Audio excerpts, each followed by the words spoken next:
Okay बच्चों, there are two type of reproduction, one is asexual and one is sexual.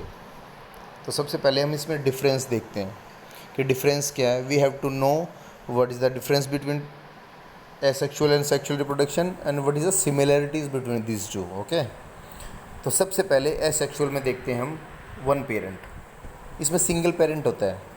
इस reproduction के लिए both parents की need नहीं होती, सिंगल पेरेंट ही इनफ होता है। ठीक है, एसेक्सुअल मतलब बिना पार्टनर के, सिंगल, तो एक सिंगल पेरेंट। अब सेक्सुअल की बात करें तो दो पेरेंट होते हैं। ठीक है, two parents, father and mother.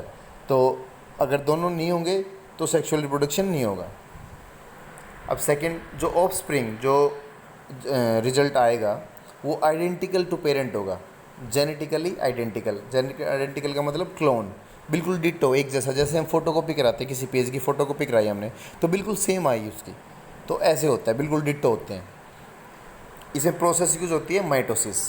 ठीक है, वो आप 11th क्लास में पढ़ेंगे डिटेल में। माइटोसिस क्या होती है मैं आपको बताता हूँ बेसिक।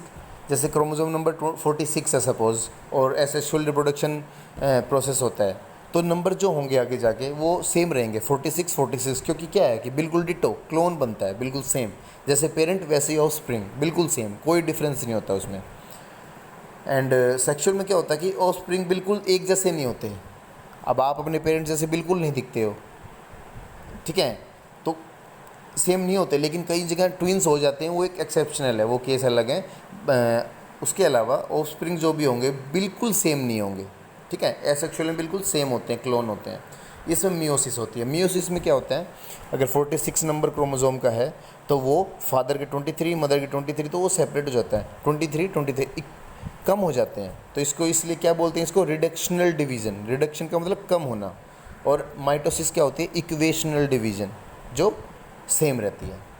अब इसमें क्या होता है, अब पेरेंट सिंगल है तो कोई गैमेट भी नहीं बनेगा, ना फीमेल गैमेट बनेंगे ना मेल गैमेट बनेंगे।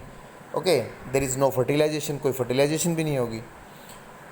अब सेक्सुअल में क्या होगा, गैमेट भी बनेंगे, the male gamete and female gamete दोनों मिलके फ्यूज क्या होगा, फिर फर्टिलाइजेशन होगा। उससे क्या होगा, जायगोट बनेगा एंड ऑफस्प्रिंग, न्यूबॉर्न।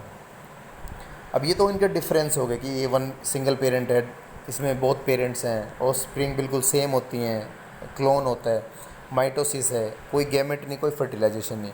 इसमें बहुत पेरेंट्स हैं और जेनेटिकली आइडेंटिकल भी नहीं होते पेरेंट्स से, मियोसिस यूज़ होती है, and gamete and fertilisation take place.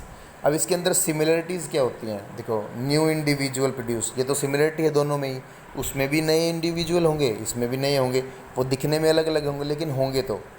और जेनेटिकल मटेरियल भी मिलेगा। अब पेरेंट्स से आएगा तो जेनेटिक मटेरियल तो होगा, लेकिन वो दिखने में सेम नहीं होंगे। एसेक्सुअल में तो सेम होंगे, इसमें सेम नहीं होंगे। तो ये दोनों में सिमिलैरिटीज़ हैं कि इंडिविजुअल प्रोड्यूस हो रहा है, और जेनेटिकल मटेरियल भी, जेनेटिक मटेरियल जो है डीएनए, वो भी पास हो रहा है। उसके अलावा एक इम्पोर्टेंट इसमें स्टेप और है, मैं आपको बताता हूँ। एसेक्सुअल जो होती है वो फास्ट प्रोसेस होती है। ओके, फास्ट, क्योंकि सिंगल पेरेंट है, प्रोसेस कभी भी हो सकती है। लेकिन सेक्सुअल में बोथ पेरेंट इन्वॉल्व होते हैं, तो ये स्लो प्रोसेस होती है, स्लो प्रोसेस होती है।